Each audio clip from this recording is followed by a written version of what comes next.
Eh bien, les étagères, on les préférera comme ça. J'espère que vous voyez bien la photo, plutôt que comme ça. Voilà, donc la même étagère qui contient, de la science-fiction. Et vous voyez que sur, l'étagère de droite, c'est plein à craquer, alors qu'on préconise plutôt, qu'elle ne soit remplie qu'aux 2 tiers maximum pour pouvoir mettre des livres de face. Pouvoir aussi, choisir facilement, que ce soit pour le public ou, vous, bibliothécaire, quand vous devez intercaler les livres qui rentrent ou que vous devez intercaler des nouveautés, quand vous vous trouvez face à une étagère blindée, bah, c'est la croix et la bannière, c'est du temps passé à déplacer plein de livres, à décaler et cetera. Je pense que vous connaissez cette situation courante en bibliothèque. Alors vous me direz: «Bah, c'est bien joli, la première, l'étagère désherbée, oui d'accord, c'est plus joli, mais on a moins de choix» et ça, je vous accorde que, il y a moins de choix. Cela dit, tout le monde connaît, l'adage: «Trop de choix tue le choix». Eh bien, il a été scientifiquement démontré par une professeure à l'université de Columbia en 2011, Sheena Iyengar et quand j'ai découvert, son expérience, personnellement, ça m'a scotché et j'espère que ça va vous faire le même effet. Je vous la présente. Voilà, elle a fait, son, travail dans un commerce où elle a disposé 2 présentoirs de pots de confiture, l'un contenant 6 pots de confiture, l'autre 24. Elle a observé ce qui se passait, et dans un premier temps, elle voit que 40 seulement des clients s'arrêtent devant le petit présentoir, alors que 60 des clients s'arrêtent devant le présentoir plus complet. Mais un peu plus tard, elle observe que 30 des clients font un achat et que ça se, conclut par 31 ventes avec le petit, échantillon, le petit présentoir de pot de confiture, alors qu'avec les 24 pots de confiture, il y en a que 3 des clients qui font l'achat et ça se solde par 4 ventes seulement. Donc c'est, assez enfin, les chiffres là sont parlants, c'est implacable. Vous me direz que les livres, c'est pas des pots de confiture, effectivement, mais je dirais que c'est encore, plus vrai du coup pour les livres, parce que autant les pots de confiture sont de nature de sont équivalents, autant pour les livres, après un désherbage, vous n'avez conservé que les plus récents, les plus connus, ceux qui sortent le mieux, et donc cette expérience, elle est tout aussi valable pour les pots de confiture que pour les livres.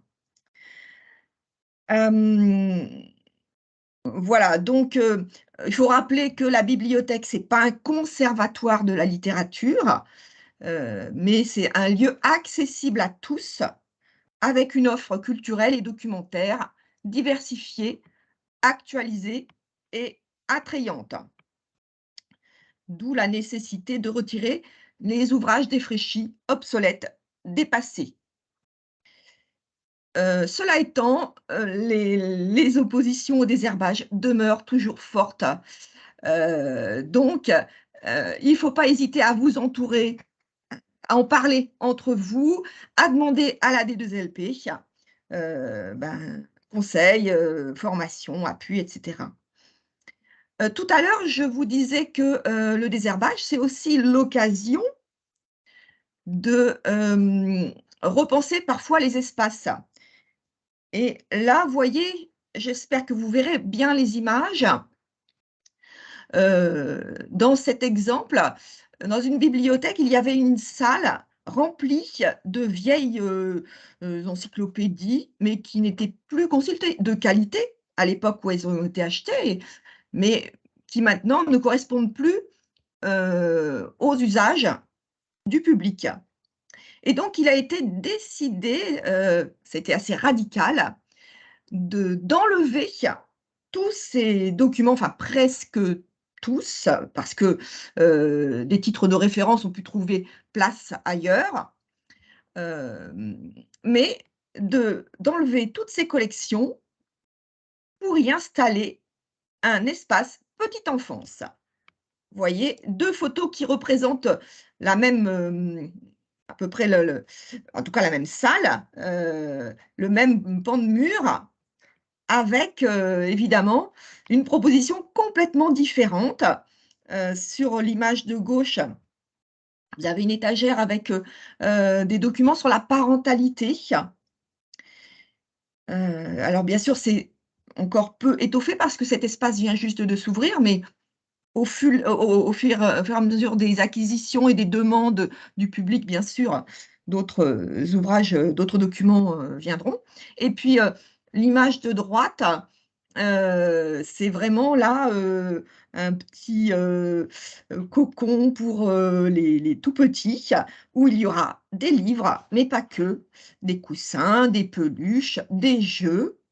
Et voilà, un endroit où ils pourront se sentir, très à l'aise. Voilà donc un exemple, où là, on a un désherbage, qui a permis, un complètement un changement, d'activité, changement d'accueil, et qui montre, jusqu'où on peut aller.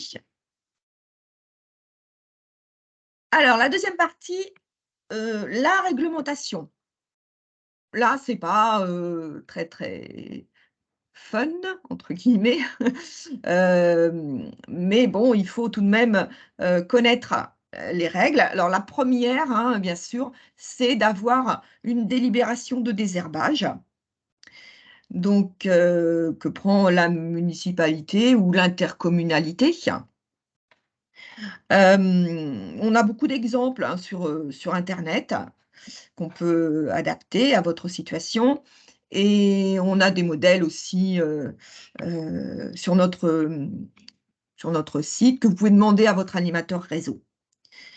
Ça, c'est vraiment le texte de base qui sera pris, une fois pour toutes, tant que les modalités, ne seront pas de désherbage ne seront pas, modifiées. C'est, un texte qui servira à tous les désherbages que vous effectuerez ensuite, hein. Heu, alors ce qui est bien aussi, c'est d'avoir une charte des collections qui soit validée par la municipalité. Là encore, il existe des modèles, qu'on peut vous fournir et qui, parlent effectivement de la composition des collections, hem, mais aussi de leur mise à jour des éliminations qui sont nécessaires.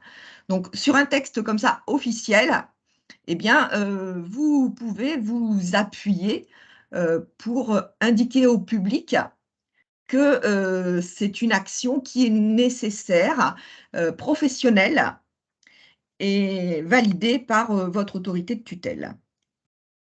Un troisième document qui est intéressant, c'est la charte des dons. En tout cas pour, toutes les bibliothèques qui acceptent les dons, parce que certaines les refusent systématiquement.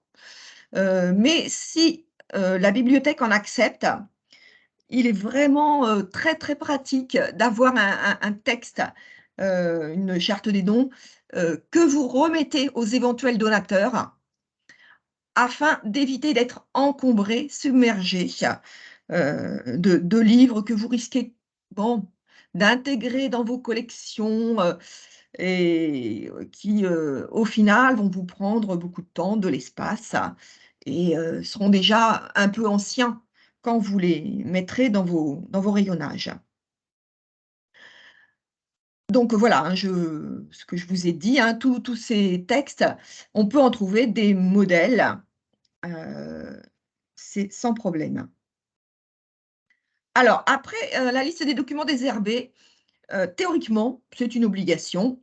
Dans les faits, je pense que très peu de bibliothèques, établissent même cette liste.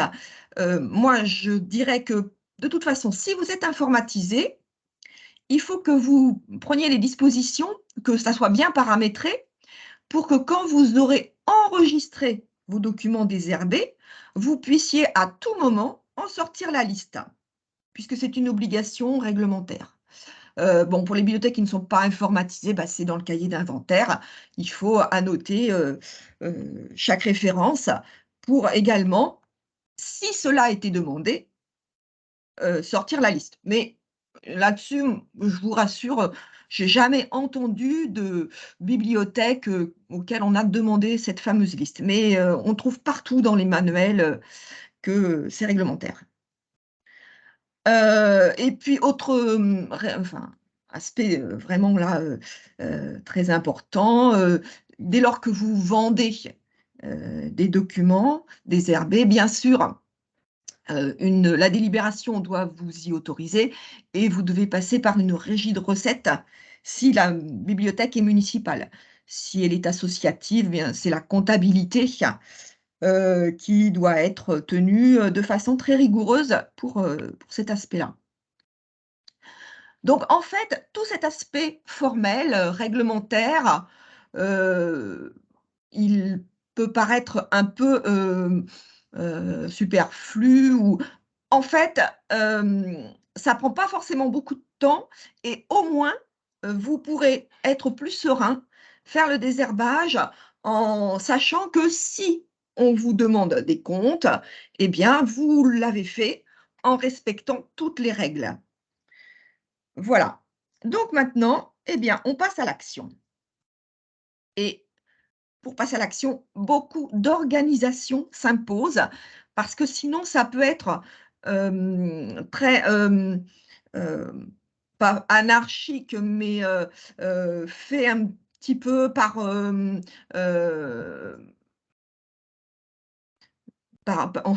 pas en saut de puce, mais, en prenant de une demi-heure par-ci, 1 heure par-là et il faut que ça soit, bien planifié et que, vous ayez, établi, voilà, un planning avec des personnes qui vont se réserver un créneau, je dirais au moins une demi-journée pour se consacrer au désherbage.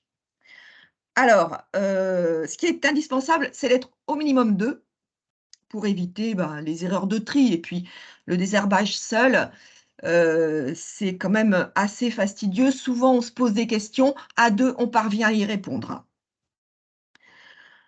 Hem, Ce qui est important aussi, c'est d'écrire les critères de désherbage parce que sinon, chacun va faire un petit peu selon ce qu'il pense et il vaut mieux du coup, avoir, bah, des tableaux précis sur lesquels on puisse s'appuyer.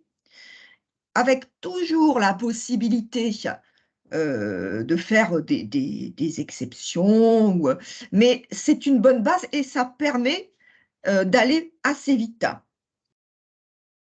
Alors la méthode vous avez peut-être entendu parler de Youpi!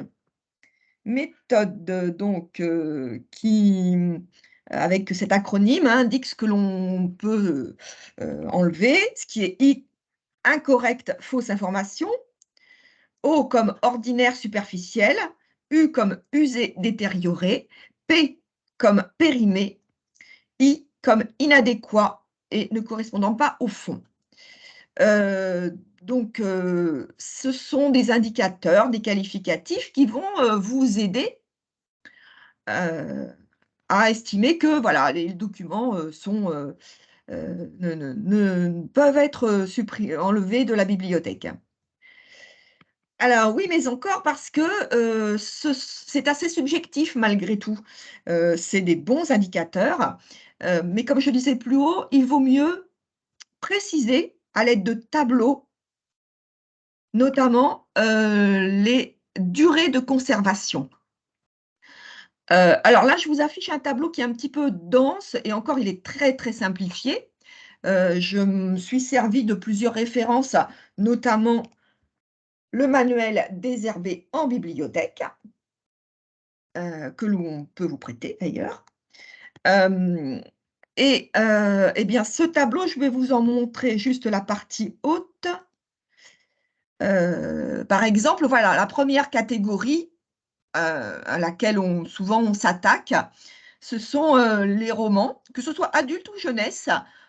J'estime qu'on peut avoir les mêmes durées de conservation en diffusion.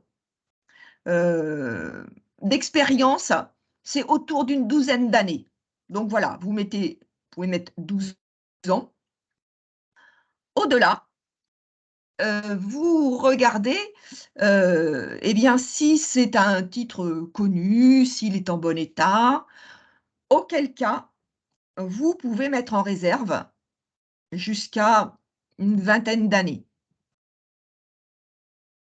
En revanche, si, ce roman, bah, n'est ni connu, ni, ni en bon état, que l'auteur, voilà, ne sort pas tellement, dans ce cas-là, vous le mettez au désherbage et donc ça vous permet d'aller assez vite, titre par titre, à partir de la date de publication, de faire le tri entre, ce que vous allez, garder déjà sur vos rayons, les moins de 12 ans, mettre en réserve ou désherber.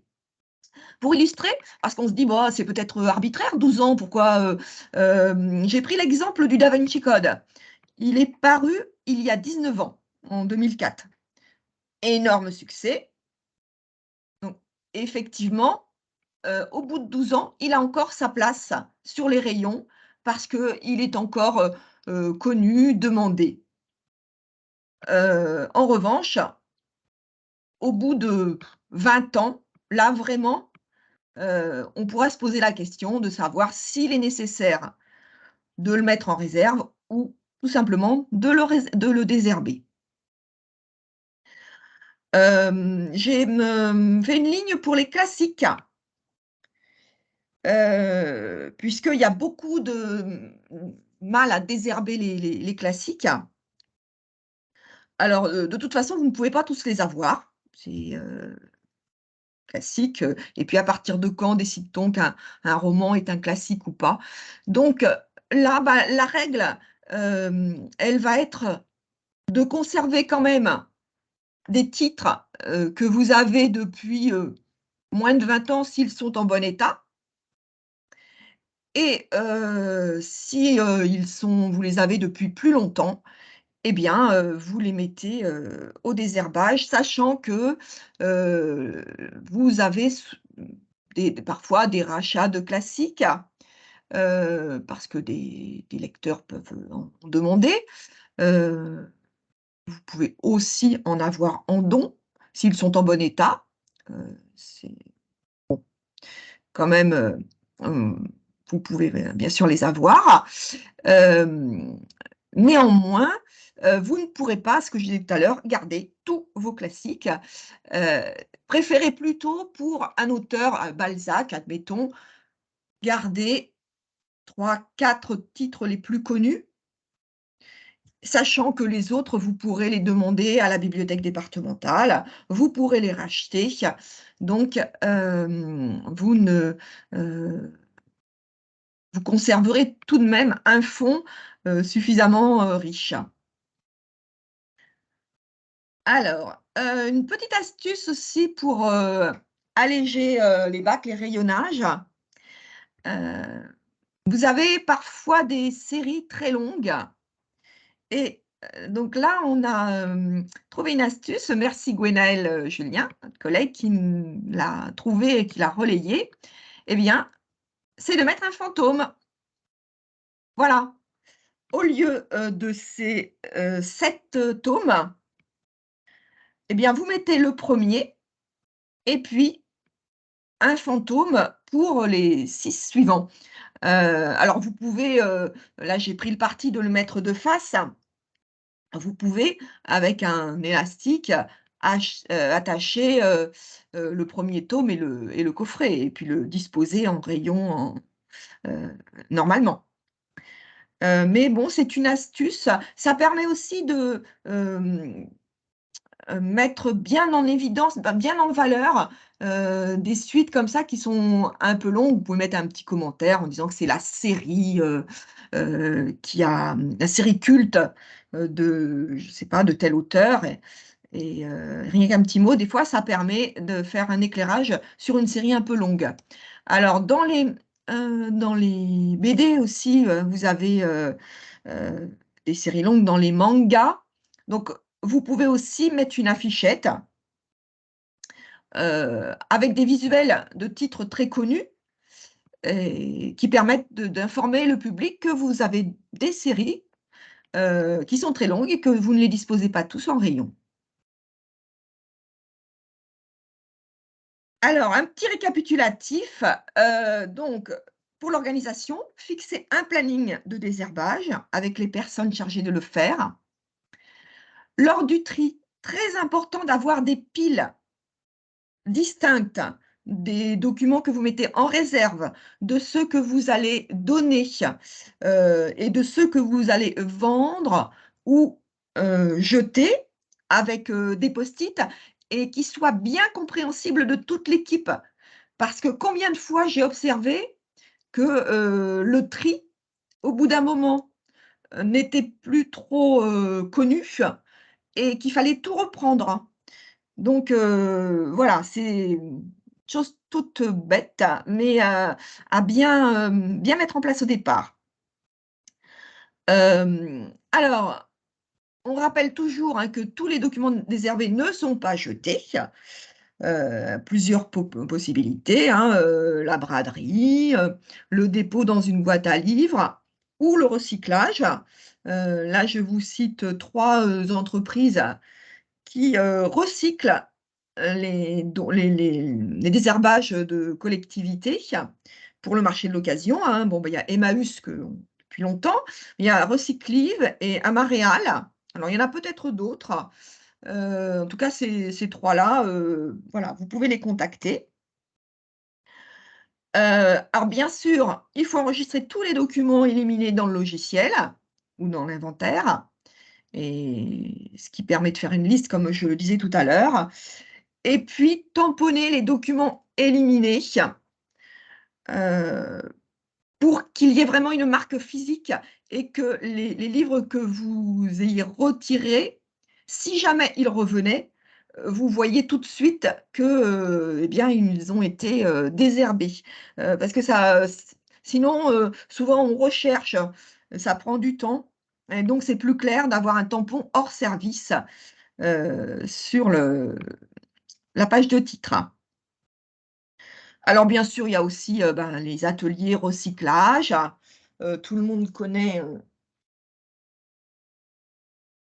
les hérissons. Alors, voilà, ça en général, c'est des animations qui plaisent bien et c'est l'occasion d'expliquer, le circuit du livre, le cycle du livre de façon, agréable, quoi. Voilà et bien, je pense avoir fait à peu près le tour de la question, même si on peut développer, à l'infini. Je vous donne rendez-vous, à Chinon le 29 mars, à Loches le 25 mai ou à Tours le 26 octobre pour une journée complète de formation sur le désherbage, si vous le souhaitez. Eh bien, merci de Merci votre attention. Sylvie, Au c'était revoir. très intéressant. Et juste avant de vous quitter, la formation de Sylvie sera disponible sur le site internet Lire en Touraine dans la rubrique formation. Vous pouvez la réécouter. Merci. Pas de Merci à questions, vous. visiblement pas de questions, Sylvie. Tout le monde te dit bravo et te Ah, félicite. merci. Merci d'avoir écouté jusqu'au bout. Donc voilà, je pense qu'on peut se quitter. Pas de remarques. Bravo Sylvie, Merci. merci. Au Au revoir. revoir. Tiens, Hélène qui dit merci. C'était là. J'ai pas vu tout le monde, hein. Ah oui, ça, le timing. Bon.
J'ai bien la nariz, non?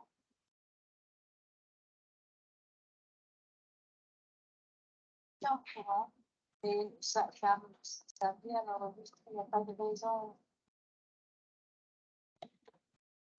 Peut-être qu'on sera été tu vois. Ouais. Ouais. Ça t'embête pas? Bah, non. On le ferait Ouais, quand? hein. Bah, on le fera tout à l'heure, peut-être après. Après le café?